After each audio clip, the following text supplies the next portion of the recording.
Assalamualaikum warahmatullahi wabarakatuh. Dewan juri yang kami hormati, para hadirin yang kami banggakan, serta moderator dan pengatur waktu yang kami segani. Selamat pagi dan salam sejahtera untuk kita semua. Sebelum saya menyampaikan mengenai argumentasi pada mosi perdebatan kali ini, izinkan saya untuk memperkenalkan diri terlebih dahulu. Saya Zikl Umar sebagai pembicara pertama dari tim afirmasi atau tim pemerintah yang akan mendefinisikan mosi sekaligus menyampaikan argumentasi kami. Dewan juri yang arif dan bijaksana, serta para hadirin sekalian yang saya hormati, seperti yang telah kita ketahui bahwa mosi pada perdebatan kali ini ialah di negara-negara dengan tingkat korupsi tinggi, seleksi penerimaan mahasiswa baru hanya didasarkan pada indeks integritas sekolah dan indeks kejujuran siswa. Namun sebelum saya menyampaikan mengenai gagasan pada mosi perdebatan kali ini, izinkan saya untuk menyampaikan latar belakang mengenai diangkatnya mosi perdebatan kali ini.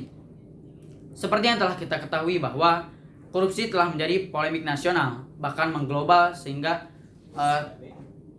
bersifat internasional. Tidak dipungkiri bahwa Indonesia termasuk ke dalam deretan-deretan negara dengan korupsi tertinggi. Dan mirisnya, riwayat koruptor tersebut adalah perguruan tinggi negeri. Seperti yang telah dilansir oleh Laude M. Syarif, seorang wakil ketua KPK, yang mengatakan bahwa data pada tahun 2004 sampai tahun 2015 sekitar 86% koruptor dengan latar belakang pendidikan tinggi negeri yang setara dengan S1, S2, bahkan doktor. Di satu sisi lain, justru sangat sedikit sekali pelaku korupsi ini dengan latar belakang sekolah menengah pertama ataupun sekolah menengah atas. Tentu hal ini sangat miris bagi negeri kita tercinta, bahwa ternyata pendidikan negeri ataupun riwayat pendidikan koruptor adalah pendidikan tinggi negeri. Tentu harus ada yang perlu dibenahi dari pendidikan negeri di Indonesia. Maka dari itu, mekanisme pendidikan di perguruan tinggi negeri harus dibenahi. Salah satunya adalah jalur masuk kepada perguruan tinggi tersebut. Karena rapor tinggi pada satu sisi dan indeks integritas sekolah rendah pada sisi yang lain, maka sekolah tersebut dinyatakan telah melakukan kecurangan, seperti yang telah dinyatakan oleh Kemendikbud pada tahun 2015, yaitu Anies Baswedan, yang telah membentuk IIS atau indeks integritas sekolah, bahwa bertujuan untuk membentuk sekolah yang berintegritas, karena adanya ketidaksesuaian riwayat pendidikan para koruptor dengan pendidikan negeri itu sendiri. Maka dari itu, IIS dan IKS akan memaksa sekolah menyelenggarakan pendidikan yang jujur, sehingga telah jelas bahwa yang diterima di perguruan tinggi itu memang selaras antara individu dengan lembaganya. Dan kemudian sekolah pasti akan memaksa ataupun mendorong seluruh warganya untuk berbuat jujur. Tapi di satu sisi memang banyak orang bilang penilaian jika diambil dari nilai UN saja tidak mencerminkan sekolah keseluruhan.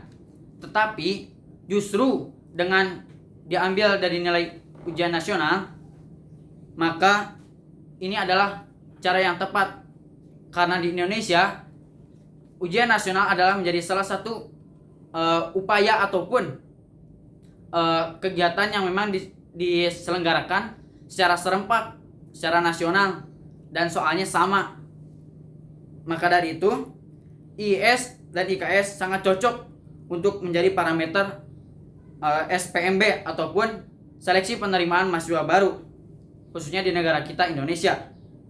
Karena melihat ketidaksesuaian antara integritas kejujuran siswa dan integritas indeks sekolah, maka kedua hal tersebut menjadi syarat untuk SPMB atau seleksi penerimaan mahasiswa baru, agar memang yang masuk ke perguruan negeri itu orang-orang yang telah terseleksi ataupun orang-orang yang telah terfiltrasi secara benar, maka tidak akan bisa dipungkiri kejadian yang sama yang telah dilansir oleh Bapak Laude M. Syarif, bahwa riwayat pendidikan para koruptor kebanyakan adalah dari perguruan negeri.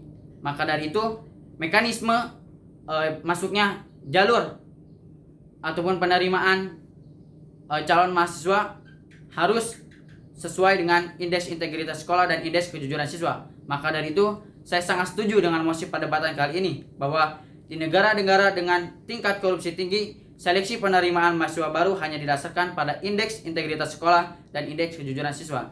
Sekian, terima kasih. Wassalamualaikum warahmatullahi wabarakatuh.